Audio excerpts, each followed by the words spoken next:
todos. O Matheus é bonito para falar, né? A gente brinca, ele é muito bonito, né? Fala bem, né?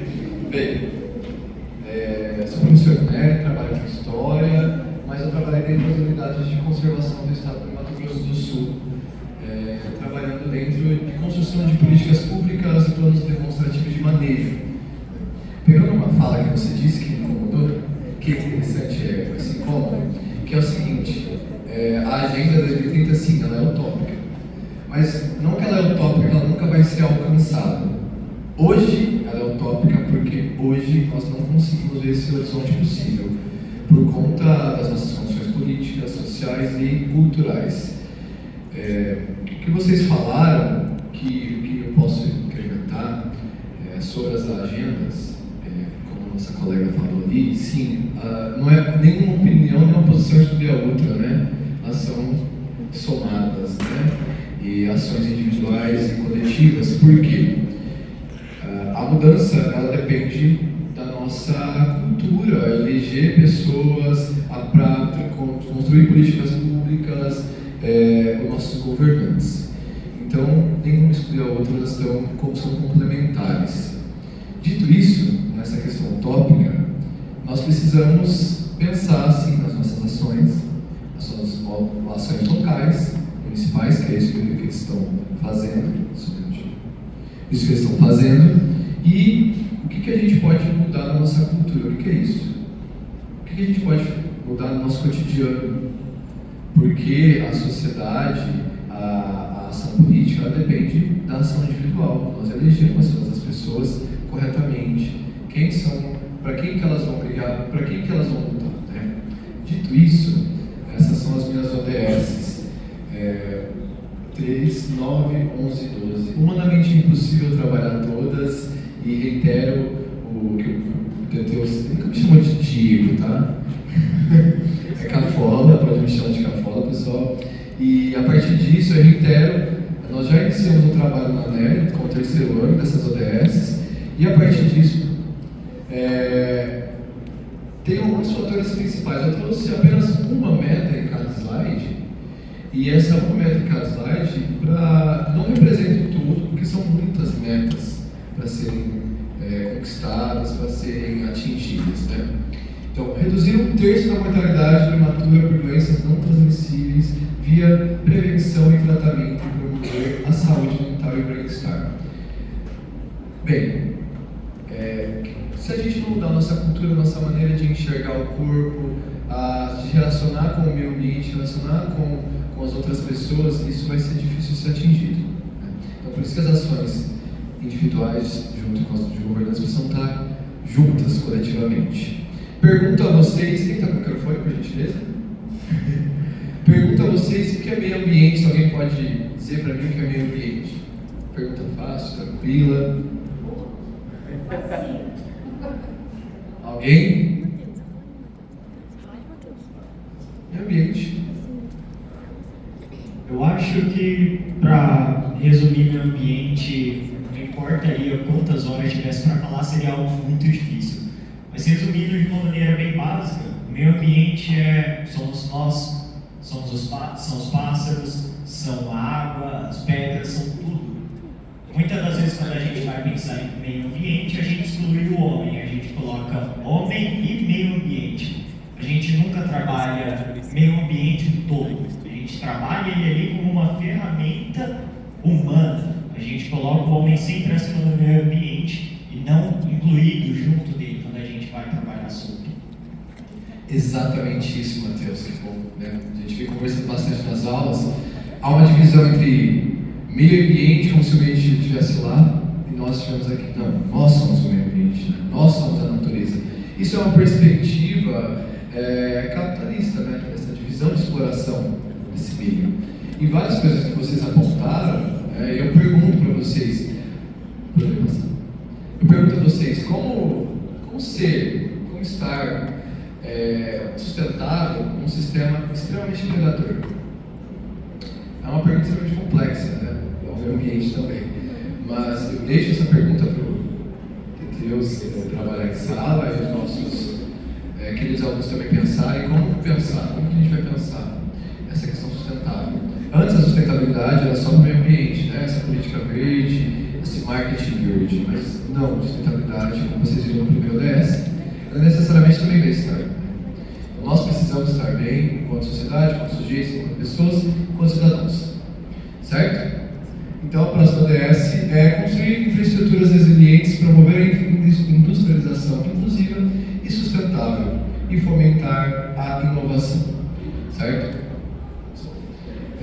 Vou usar a mesma metodologia que o Teteus, vou passar para algumas ODS e explanar outras, tá bom?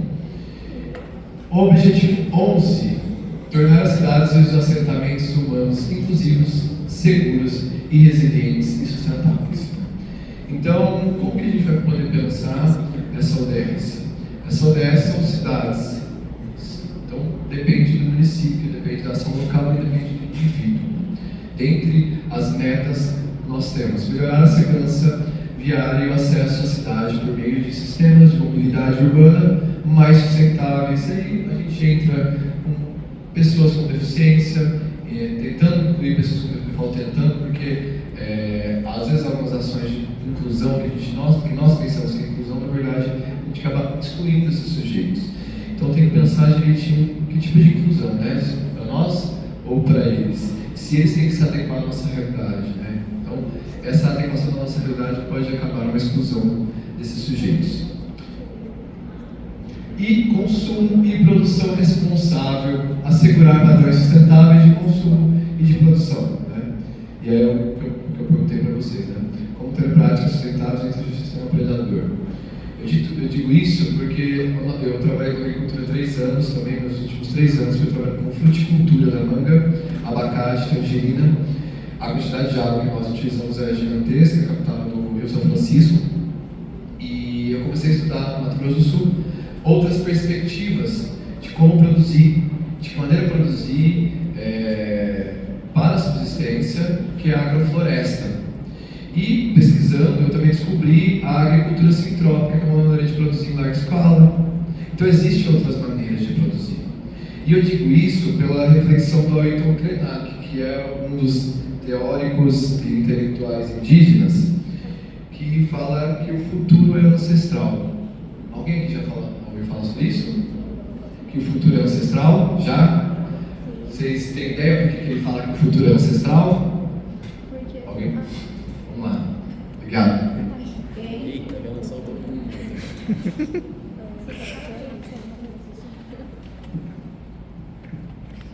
Tem um filósofo chamado Heródoto que ele fala a mesma coisa.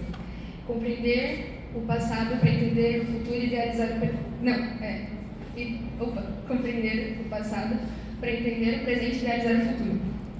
E é muito voltado a isso, porque a gente não pode mudar o que aconteceu no passado, mas é graças a ele que somos o que somos hoje. Então a gente precisa entendê-lo e fazer tudo o que a gente fez, temos nossos erros e acertos. Diante disso, a gente tem que olhar para o que a gente errou, tentar consertar no presente, para a gente poder entender o que a gente vai fazer no futuro. Porque a gente está vivendo numa sociedade, numa contemporaneidade, que pensa somente no presente, na atualidade.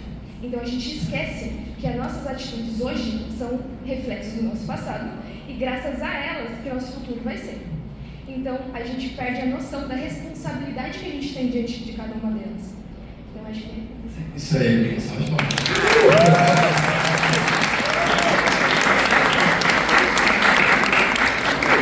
Obrigado pela participação. Dito isso, nós temos então uma perspectiva que é observando uma das coisas mais inteligentes que nós temos no planeta, que é a natureza. Então a agricultura sintrópica e a agrofloresta, ela reproduz a inteligência da natureza, trabalhando não com insumos, ou seja, eu não vou dar comida à planta, eu vou nutrir o solo, vou criar a micro-risa, aquele universo de raízes que nós temos debaixo do solo. Porque debaixo do solo nós temos um universo ali, né? Então, é uma perspectiva de construção de agricultura baseada em processos e não em insumos. Então, isso é uma possibilidade da nossa existência futura. Então, outro ponto que eu gostaria de falar é como assegurar padrões sustentáveis de consumo e de produção. Pegando a fala do Matheus, como que é o seu nome, desculpa? e o Marcos, que elas se completam, no meu ver, o mercado, a indústria trabalha por demanda. Nossa demanda. Então, eles vão produzir a partir do que a gente está consumindo também. Se a gente para de consumir algum determinado produto, eles não vão mais produzir ou eles vão diminuir essa produção. Vocês concordam? Então, também depende da gente. Então, o que a gente está consumindo? Quais são os nossos gostos? Produtos industrializados, ultraprocessados, está aí no mercado, né? Sem nutrientes, sem grandes benefícios para o corpo, está aí. Então, o que a gente gosta de comer, como que a gente gosta de comer, e também como que a gente gosta de se alimentar. Então, tudo isso também está envolto. São coisas pequenas, ações diárias, que está envolto também com tudo, né? Uma pessoa, um sujeito, um indivíduo que não tem como excluir do coletivo. É isso. Dito isso, então, vou passar a fala. Se alguém tiver alguma pergunta, depois a gente mantém para o final, tá? Agradeço a possibilidade de falar. Muito obrigado pela câmera. É isso. Obrigado.